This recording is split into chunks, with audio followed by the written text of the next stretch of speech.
je vous propose d'aborder les suites géométriques et de faire un petit rappel de cours. Avant toute chose, je vous conseille d'aller regarder la vidéo suite mode de définition qui vous permettra d'aborder au mieux les suites géométriques. Donc avant toute chose, petit rappel, comment note-t-on une suite? De manière générale, une suite se note avec très souvent la lettre U et notre variable n en indice, U de n. Et une des choses très importantes sur les suites, c'est que votre variable n fait partie des entiers qu'on appelle naturels. Qu'est-ce que c'est les entiers naturels? Ce sont tous les entiers positifs. Donc, ce qui signifie que votre variable sera toujours remplacée par un nombre entier positif. 0, 1, 2, 3, etc., etc.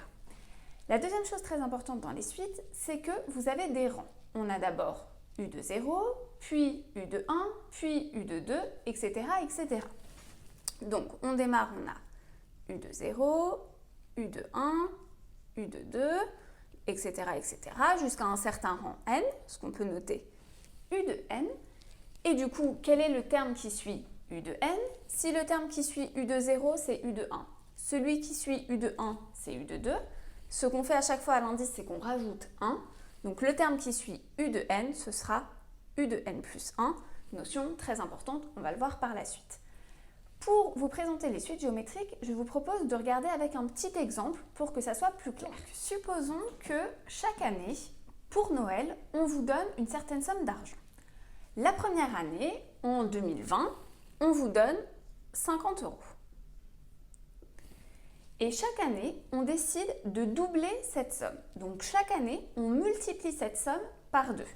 Ce qui signifie que l'année suivante, en 2021, vous allez recevoir 100 €.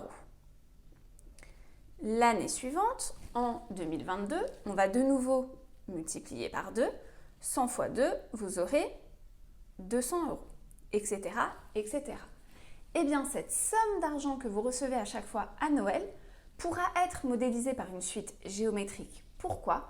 Parce qu'à chaque fois qu'on passe d'un terme à l'autre, on multiplie toujours par un même nombre. Donc, une suite géométrique, qu'est-ce que c'est? C'est une suite pour laquelle, à chaque fois que vous passez d'un terme au terme suivant, on multiplie toujours par un même nombre et ce nombre est appelé la raison de la suite. Ce qui fait que cette petite suite géométrique, elle va avoir des propriétés particulières, vu qu'elle-même est une suite particulière où on passe d'un terme à l'autre à chaque fois en multipliant par un même nombre. Je vais vous faire un petit tableau récapitulatif des formules à connaître sur les suites géométriques. Donc, je vous ai fait un petit tableau dans lequel on va noter ensemble les 4 formules à connaître. Vous voyez que finalement, il n'y aura pas tant de choses à savoir que ça, puisque je vous ai mis 4 notions à savoir. Première chose, on va commencer avec la formule explicite. Rappelez-vous ce qu'est la formule explicite, c'est lorsque l'on a U de n en fonction de n. Je vais reprendre mon exemple avec l'argent qu'on vous donnerait pour Noël, pour que vous compreniez mieux cette formule, même si vous allez l'apprendre par cœur, c'est important que vous compreniez comment on retrouve cette formule seule. Donc, imaginons, en 2020, on vous donne 50 € à Noël et chaque année, on multiplie cette somme par 2. Et on aimerait savoir, en 2030, soit 10 ans plus tard, quelle somme d'argent on va recevoir. Première méthode, on pourrait multiplier par 2 chaque année jusqu'à arriver à l'année 2030 qui correspondrait à U de 10, puisque c'est 10 ans plus tard. Sauf que pour faire ça, on devrait faire x2, x2, x2, x2, x2, x2, 10 fois, ce qui prend un peu de temps. Ce qui fait que cette formule, finalement, on va essayer de la synthétiser pour avoir directement U de n en fonction de n. Puisque finalement, si je veux connaître combien je vais avoir d'argent dans 10 ans, je vais prendre ma somme de départ, donc mes 50 €, et je vais les multiplier par 2, puis par 2, puis par 2, puis par 2, 10 fois. Eh bien ça revient à faire ma somme de départ multipliée par 2 puissance 10. Et du coup, ça, je vais pouvoir l'écrire de manière générale en mettant que U de n est égal à U de 0, donc le premier terme, fois, ici c'était 2, ce qu'on appelle la raison et qu'on note dans les suites géométriques par la lettre Q, puissance n.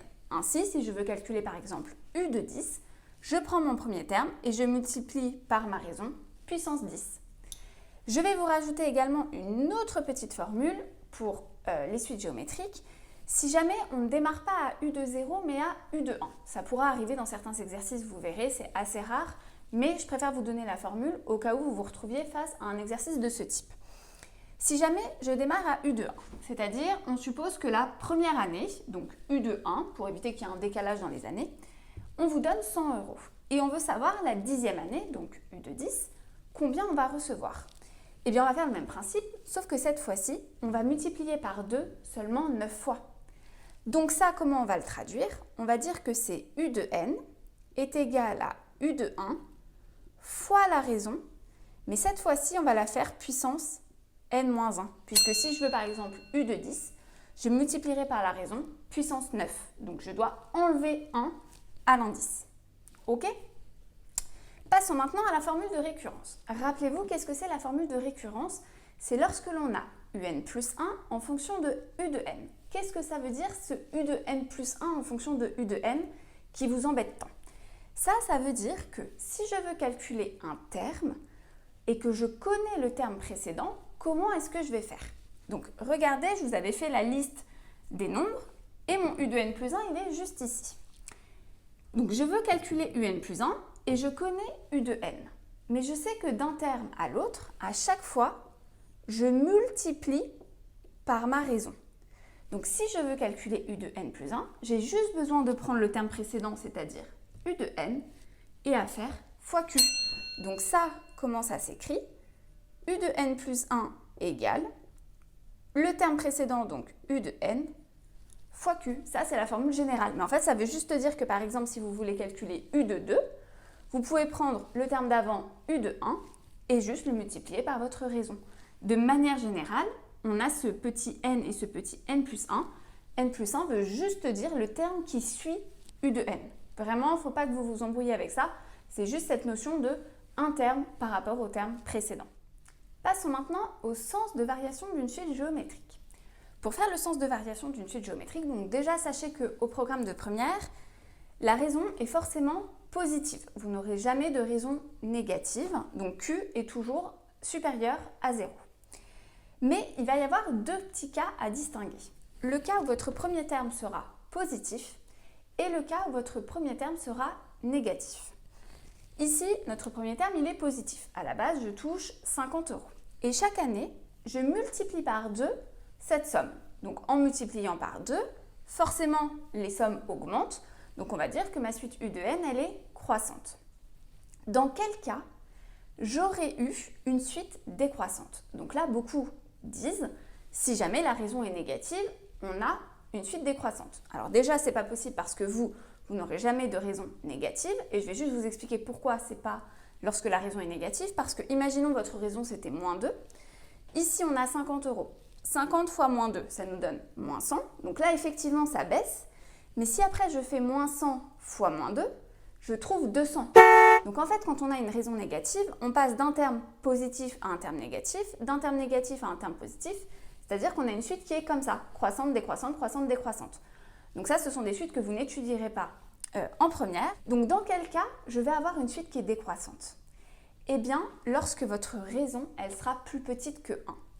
Si jamais vous multipliez par un nombre entre 0 et 1, si par exemple on multiplie par 0,5, eh bien si je fais 50 fois 0,5, je trouve 25. Fois 0,5, ça revient à diviser par 2.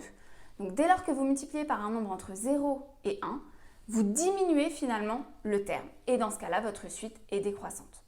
Je vais vous le noter tout de suite.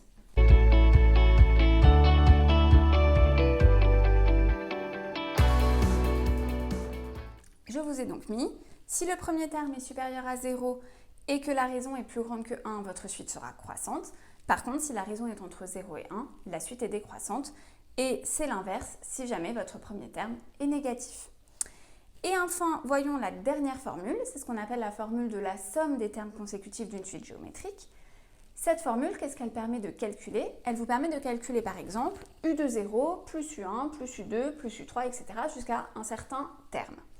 Ici, dans mon exemple de l'argent reçu à Noël, c'est comme si je vous demandais quelle somme au total aura-t-on reçu entre l'année 2020 et l'année 2030.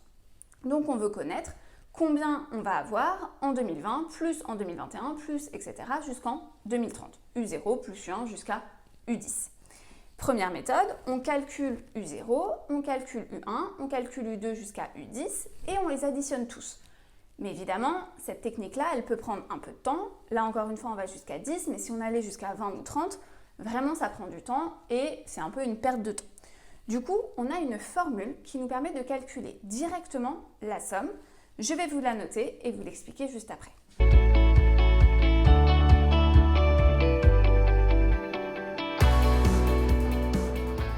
Voilà la formule à connaître. On fait le premier terme de la somme multiplié par 1 moins la raison puissance nombre de termes. Vous ferez juste attention au nombre de termes. Par exemple, si on va de U0 à U10, nous n'avons pas 10 termes, mais 11, parce que U0 compte pour un terme, divisé par 1 moins la raison. Et ensuite, on essaye de simplifier au maximum le petit résultat que vous allez trouver. Et ensuite, on utilise sa calculette pour calculer la somme. Et du coup, juste avec cette petite formule, vous trouvez directement U de 0 plus U1 plus U2 jusqu'à, dans mon exemple, U10, où on pourrait aller beaucoup plus loin. Voilà pour les formules à connaître sur les suites géométriques. J'espère que c'est clair. Il faut évidemment les connaître par cœur pour pouvoir faire n'importe quel exercice sur les suites géométriques, mais vous voyez que finalement, il n'y a pas tant de choses à connaître que ça. Je vous laisse regarder mes autres vidéos qui traitent d'exemples sur les suites géométriques. N'hésitez pas à me poser toutes vos questions en commentaire si vous en avez et à vous abonner à ma chaîne YouTube. À bientôt les loulous!